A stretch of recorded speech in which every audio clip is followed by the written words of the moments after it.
Olá, uma boa noite a todos. Eu sou o Allan Kardec, um dos membros da Associação Beneficente Espírita Bezerra de Menezes, e é com muita satisfação que estamos aqui para mais uma noite de estudos doutrinário da nossa casa através do canal ABEBM TV. E para iniciar, a gente primeiramente agradece a presença de todos que estão aqui nos prestigiando, manda aquele abraço virtual a todos que aqui estão e aproveito para lembrar aqueles que não estão inscritos ainda no nosso canal que possam clicar no botão aí embaixo e se inscrever e também dar uma curtida nesse vídeo e ativar o sininho da notificação para estar recebendo as informações do canal. E para a gente iniciar o nosso estudo da noite de hoje, a gente vai começar com a leitura do nosso Ceifa de Luz, pelo Espírito de Emmanuel, franciscano de Xavier. A lição é a lição 35, intitulada Ao Sol da Verdade. Mas quando vier aquele Espírito da Verdade, ele vos guiará em toda a verdade. Foi dito por Jesus, está em João, capítulo 16, versículo 13. De que maneira vencerá o Espiritismo os obstáculos que se lhe agigantam à frente? Há companheiros que indagam: devemos disputar saliência política ou dominar a fortuna terrestre? Enquanto isso, outros enfatizam a ilusória necessidade da guerra verbal a greis ou pessoas. Dentro do assunto, no entanto, transcrevamos a questão 799 de O Livro dos Espíritos. Prudente e claro, Kardec formulou aos orientadores espirituais de sua obra a seguinte interrogação: de que maneira pode o Espiritismo contribuir para o progresso? E na lógica de sempre, eis que eles responderam: destruindo o materialismo, que é uma das chagas da sociedade. Ele faz com que os homens compreendam onde se encontram seus verdadeiros interesses, deixando a vida futura de estar velada pela dúvida. O homem perceberá melhor que por meio do presente lhe é dado preparar o seu futuro, abolindo os prejuízos da seita, castas e cores. Ensina aos homens a grande solidariedade que os há de unir como irmãos. Não nos iludamos com respeito às nossas tarefas. Somos todos chamados pela bênção do Cristo a fazer luz no mundo das consciências, a começar de nós mesmos, dissipando as trevas do materialismo ao clarão da verdade, não pelo espírito da força, mas pela força do espírito, a expressar em serviço, fraternidade, entendimento e educação. E assim, Jesus, nosso mestre, nosso guia e modelo, Deus, nosso Pai, Criador de tudo e de todos, espíritos superiores que nos assistem e nos acompanham nesse momento, Bezerra de Menezes, o patrono da casa ao qual o estudo está ligado, queremos agradecer por essa oportunidade e pedir-lhes as bênçãos necessárias para que possamos levar a cada lar aqui conectados conosco a palavra de consolo, a palavra de certeza, baseada nessa fé raciocinada que é a doutrina dos Espíritos. Fique conosco, hoje, agora e por todo sempre. Que assim seja, graças a Deus. Então, irmãos, dando prosseguimento aqui nos estudos, hoje a gente vai tratar de falar do O Livro dos Espíritos, que é uma das obras da codificação já que a gente está na semana do Livro dos Espíritos, né? O Livro dos Espíritos, ele contém 119 perguntas, sendo a primeira que é Deus, e a última, que é a 119, poderá jamais implantar sobre a terra o reino do bem? Então são essas 119 perguntas do qual é feito o Livro dos Espíritos, né? E o Livro dos Espíritos ainda é dividido em 4 partes, né? Que a gente vai ver mais adiante.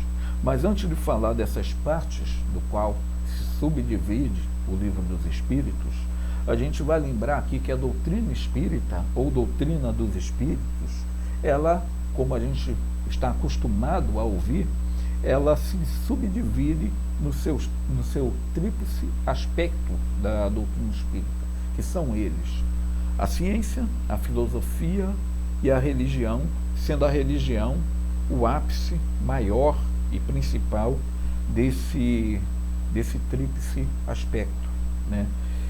E a obra, o Livro dos Espíritos, ela tem como subtítulo, lá no seu início, a filosofia espiritualista, justamente porque ela vai tratar dessa parte filosófica, né? Por que essa parte filosófica? Porque Kardec, ao codificar a doutrina dos espíritos, ao indagar os espíritos superiores que ali respondiam às suas indagações, às suas perguntas, esses espíritos se identificaram, né, se denominaram espíritos, se denominaram seres que já estiveram encarnados como nós, e que naquele momento se encontravam na erraticidade, desencarnados, e eles passam para nós, passou para Kardec na época, a sua natureza, como eles viviam, como era composto, ou é composto, esse mundo invisível para nós. Logicamente, quando eu digo invisível para nós, não se referindo aos médios que têm o dom da vidência, que conseguem observar esse mundo, mas para muitos de nós invisível. E aí nós conseguimos compreender, através dessa obra, o que é essa obra, o Livro dos Espíritos, esse mundo paralelo ao nosso mundo, que é a nossa verdadeira morada, a nossa verdadeira casa. E estamos aqui de passagem temporária, com o propósito, o objetivo de evoluirmos intelecto e principalmente em moral. E essa evolução terá consequências futuras, né? O que fazemos hoje no presente terá, como diz a leitura do Ceifa de Luz, consequências no nosso futuro enquanto espírito que somos.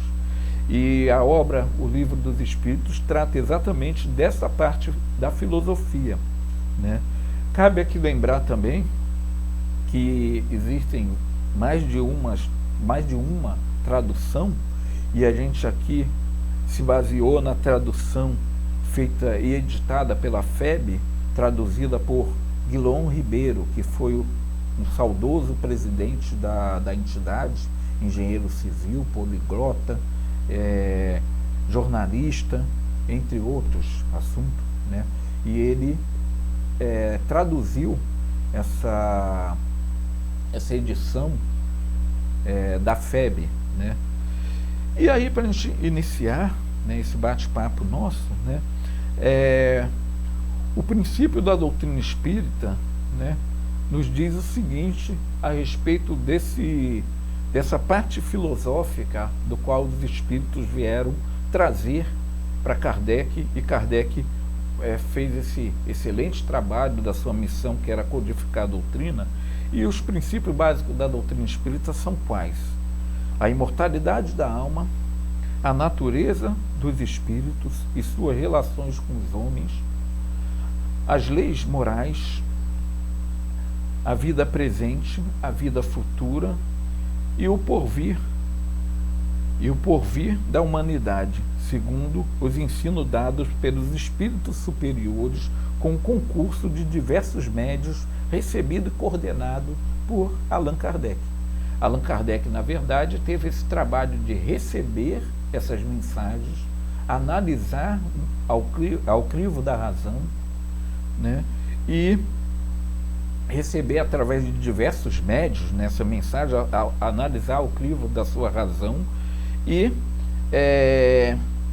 enumerá-las, né, como a gente falou da questão 1, a questão 119, fazendo todo o trabalho de coordenação dessa filosofia, desse aspecto filosófico da doutrina espírita, através da obra O Livro dos Espíritos.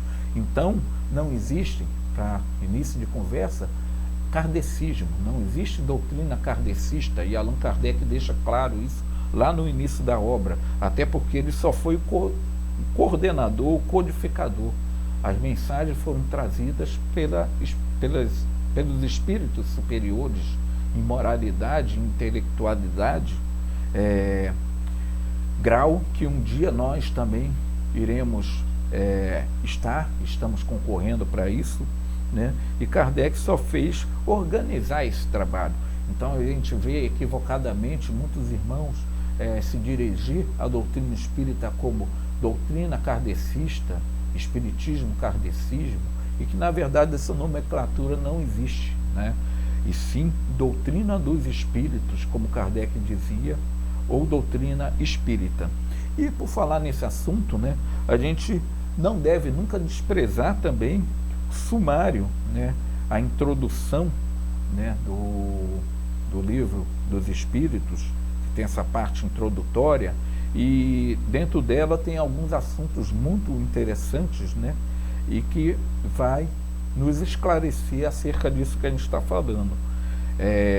Aqui não significa que crer na existência dos espíritos em suas comunicações, não significa que o espiritismo, por ser uma doutrina espiritualista, todas as doutrinas espiritualistas vão crer na comunicação, na comunicabilidade do mundo invisível, ou seja, do mundo dos espíritos, com o nosso mundo material. O espiritismo é uma doutrina espiritualista também. Por que espiritualista? Toda aquela doutrina que se baseia na crença de alguma coisa além da matéria, espiritualmente falando, é uma doutrina espiritualista.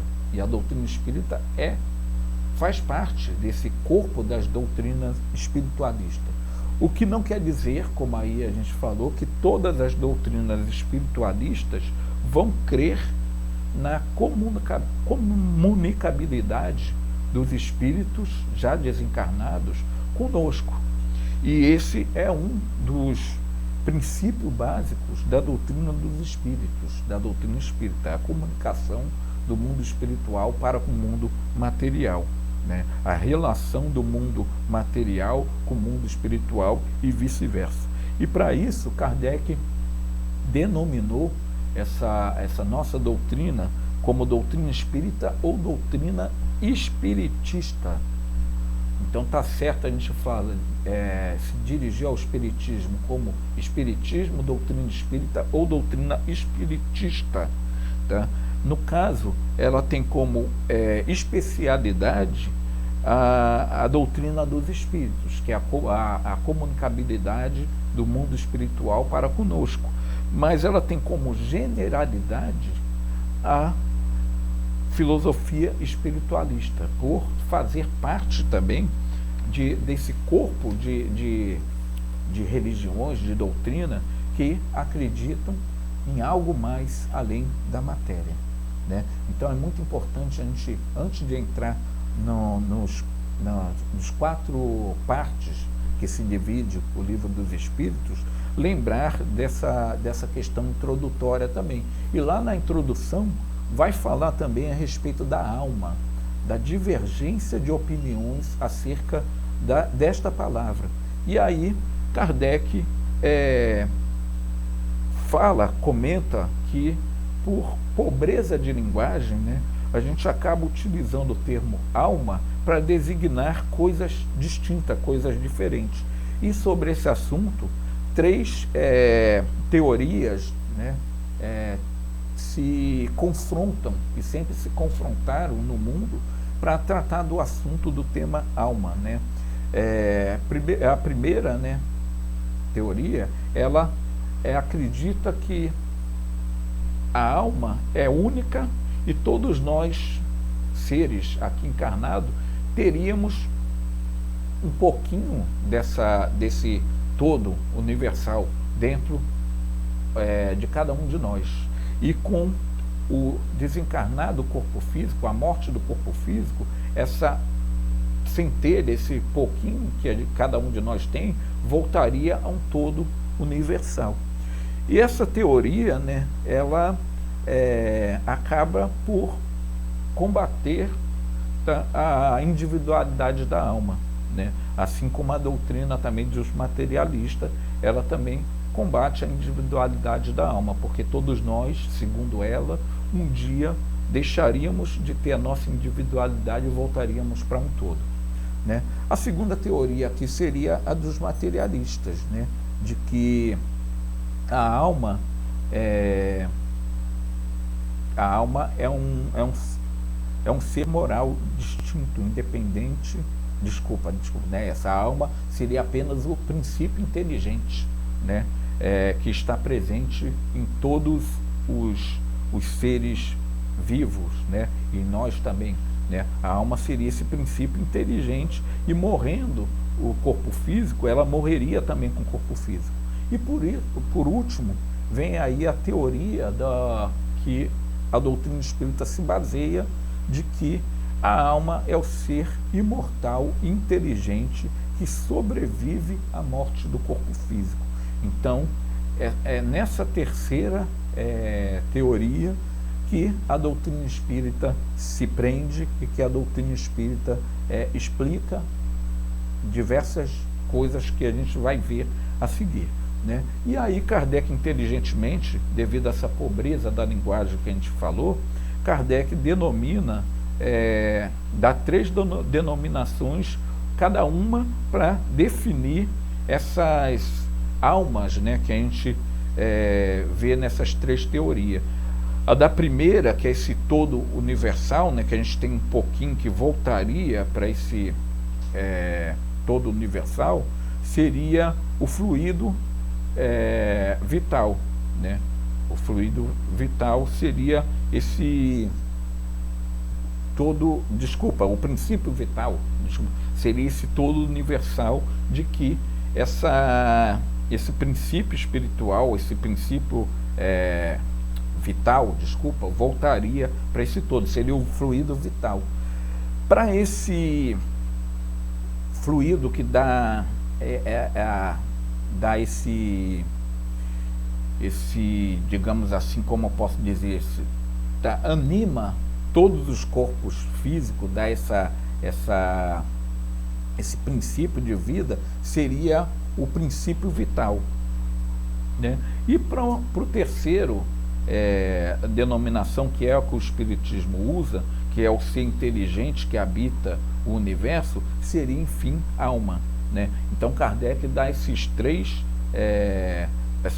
denominações, princípio vital, fluido vital e alma, para designar coisas diferentes, coisas distintas, e evitar essa confusão por dar uma mesma nomenclatura para designar coisas distintas, coisas diferentes, né?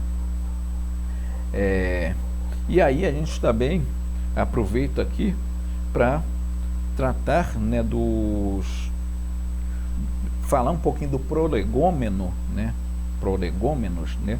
Que é uma outra parte também após a introdução do Livro dos Espíritos. E o prolegômeno, ele vai tratar seguintes assuntos, né? Um fenômeno inteligente há de ter uma causa inteligente também. Kardec, lá no início da codificação, quando se falava das mesas girantes, né, das mesas que se mexiam, e Kardec não acreditou de imediato, e quando um amigo de Kardec veio falar com eles a respeito das mesas que respondiam às perguntas, e Kardec falou que acreditaria que isso fosse possível o dia que provasse para ele que a mesa ou qualquer objeto material pudesse ser provido, tá, de um cérebro, de sistema nervoso que fosse capaz de fazer com que a mesa ou esse objeto inanimado agisse de forma inteligente, né? Então Kardec não acreditava simplesmente porque todos estavam falando acerca do assunto. Ele teve que ir lá observar, estudar, e nisso que ele vai estudar ele consegue ver que nesse fenômeno, a princípio denominado mesas gerantes, tinha algo de mais sério a ser observado, a ser estudado, do que mera frivolidade, mera brincadeira, mero passatempo de alguns, né? Então é importante a gente ver também essa parte do Prolegômenos, né, do Livro dos Espíritos, que vai tratar justamente desse início, né, dos estudos da codificação da doutrina espírita, né? E aí, meus irmãos, a gente vai pular aqui para a parte que nos interessa diretamente, né, que são as subdivisões, né, do Livro dos Espíritos. E antes de entrar nela, lembrar que Jesus prometeu um consolador, né, para falar aos homens aquilo que na época ele só poderia falar por parábolas, porque os homens não estavam preparados para entender a mensagem por completo, né? E aí a doutrina espírita é esse consolador prometido por Jesus, visto que ela vem tirar o véu sobre os assuntos que Jesus veio trazer e que na época só poderia ser falado de uma forma simples, através de parábolas, porque nós não estávamos preparados a entender. E o Espiritismo vem cumprir esse papel do Consolador prometido, baseado nessa fé raciocinada. Não nos cabe mais a fé cega, acreditar por acreditar, porque um dogma diz que é assim e ponto final e acabou. Não nos cabe mais, né? Hoje em dia a gente indaga e quer saber das respostas das coisas, mas baseada numa fé raciocinada, onde, como a gente falou lá no início, o tríplice aspecto da doutrina dos espíritos, a gente consiga associar ciência, filosofia e religião, tudo num único aspecto, né? E aí a gente consegue refletir melhor sobre as coisas, né? E aí, para a gente entrar finalmente no assunto da noite de hoje, o Livro dos Espíritos, né?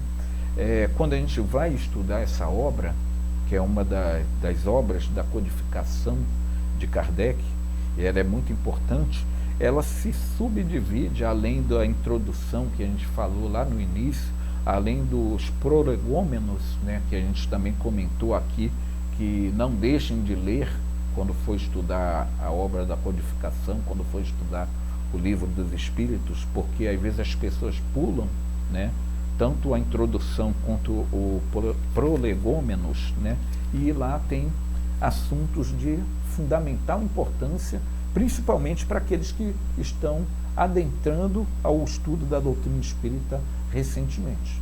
Então não pulem essas partes, né? E aí, entrando nos capítulos, né, nas partes, nas subdivisões do livro, ele se subdivide, como a gente falou, em 4 livros, ou em 4 sublivros, ou em 4 partes, como vocês preferirem chamar, né? A primeira parte do Livro dos Espíritos é denominada das causas primárias, né? E nessa parte vai se tratar primeiramente de Deus, tanto que a primeira pergunta do Livro dos Espíritos é: que é Deus?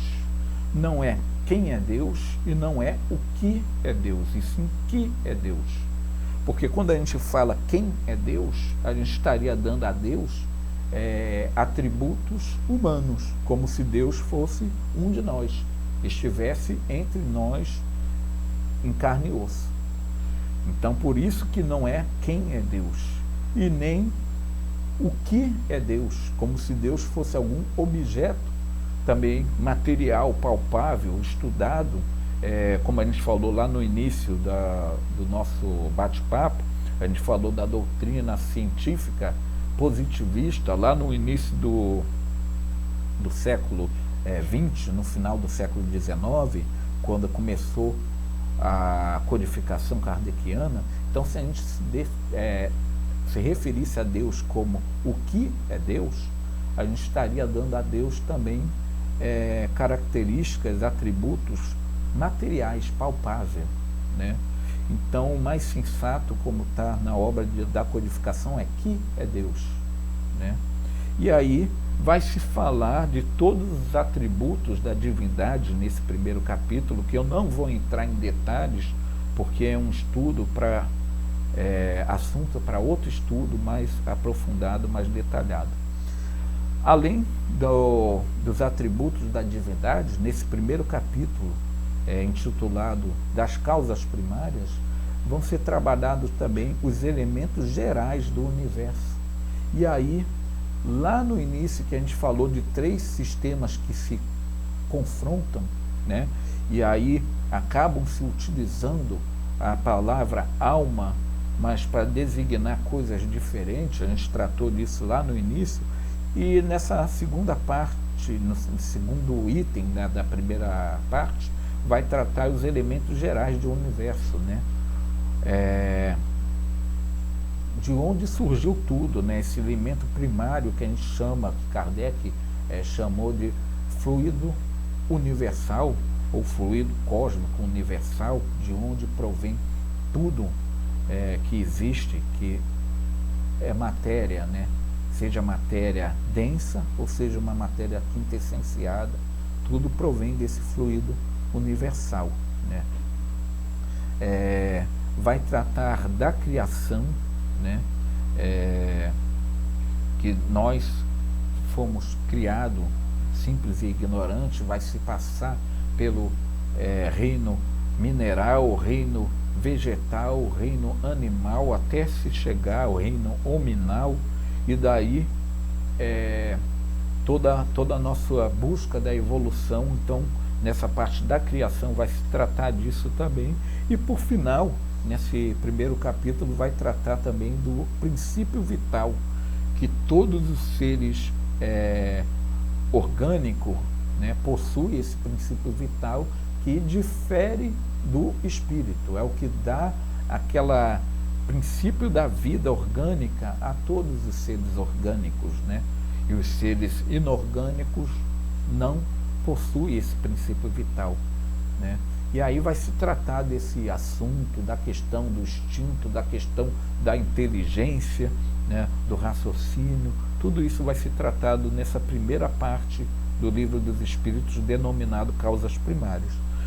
A segunda parte, ou segundo livro, ele vai tratar, né, do mundo espiritual ou mundo dos espíritos, né? Vai se falar de como são os espíritos, como eles vivem. Vai se falar da encarnação, que é a primeira vinda nossa ao mundo da carne, da desencarnação, para muitos chamados de morte, né? Da reencarnação, que é as sucessivas vidas, né, nossa no mundo como ser encarnado, né? Vai falar da vida na erraticidade, que é esse espaço de tempo entre uma encarnação e outra. Vai tratar também da emancipação da alma, que são os fenômenos da emancipação, entre eles o sono, o sonambulismo, tá? A emancipação que nós chamamos de desdobramento, né? E, ou seja, essa parte vai tratar desse assunto, né, da nossa retorno temporariamente a nossa verdadeira casa, e aí a gente voltando ao corpo físico novamente, vai tratar também nesse assunto da intervenção dos espíritos no mundo corpóreo, né? Que desde o início da história do mundo a gente ouve falar de o espírito aparecer, de um ser, de uma entidade aparecer para alguém, e isso não é privilégio só da doutrina espírita, né? Tanto que no catolicismo tem aquela história dos jovens que viram a imagem de Nossa Senhora de Fátima, ou seja, sempre, desde que o mundo é mundo, sempre se falou das aparições, e esse capítulo vai tratar também dessa intervenção do mundo dos espíritos no mundo do encarnado. E vai falar também, por fim, dos 3 reinos, né? Do reino mineral, do reino vegetal, do reino animal, e aí também nós, homens, separando num outro reino, por mais que a ciência fala que nós somos animais também, só que racional, e aí, por sermos dotados desse raciocínio, né, aí se fala também do reino hominal, né, e vai se fazer uma diferença também da doutrina espírita para a metempsicose, né, que é aquela doutrina que acredita que o homem pode encarnar em corpo de um animal, e a doutrina espírita mostra que isso não é possível. Então esse capítulo também vai falar um pouquinho disso. O 3º capítulo vai falar das leis morais, né? Que são 10 no total: a lei de adoração, a lei de trabalho, a lei da reprodução, a lei da conservação, a lei da destruição, lei da sociedade, lei do progresso, lei da igualdade, lei da liberdade, lei de justiça, amor e caridade. E aí vai se falar da perfeição moral que a gente alcança ou visa alcançar seguindo o máximo as leis morais, né? E aí, por final, para terminar, a 4ª e última parte do Livro dos Espíritos vai tratar das esperanças e consolações, né? E aí vai falar das penas e dos gozos terrestres, né? As dificuldades que a gente passa temporariamente aqui na Terra e as felicidades temporárias na Terra, denominadas penas e gozos terrestres. E as penas e gozos futuros, né? Como a gente falou, a filosofia espírita nos mostra que o que fazemos hoje, enquanto espírito encarnado, vai refletir no nosso futuro, enquanto espírito que somos, buscando a evolução. E aí, quando agimos com o nosso livre-arbítrio, mas de uma forma equivocada, de uma forma ruim, arcaremos com as penas, que é baseada na lei de causas e efeitos, né? E os gozos futuros também, se a gente agir com o nosso livre-arbítrio no bem, na caridade, no amor ao próximo, a Deus acima de tudo, a gente vai ter vai ter a nossa vida futura baseada nos gozos futuros também, que é a felicidade em si, se sentir bem por estar agindo conforme a moral cristã, conforme a lei, as leis divinas, as leis naturais, que nessa obra a gente vai estudar também.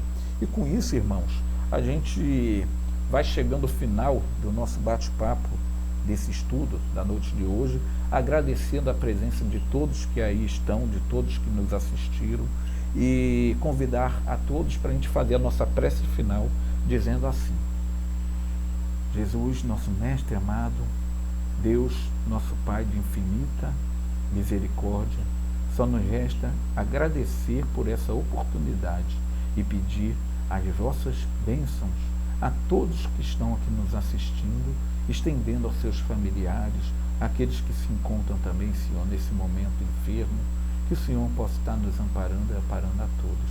Fique conosco hoje, agora e sempre, que assim seja, graças a Deus.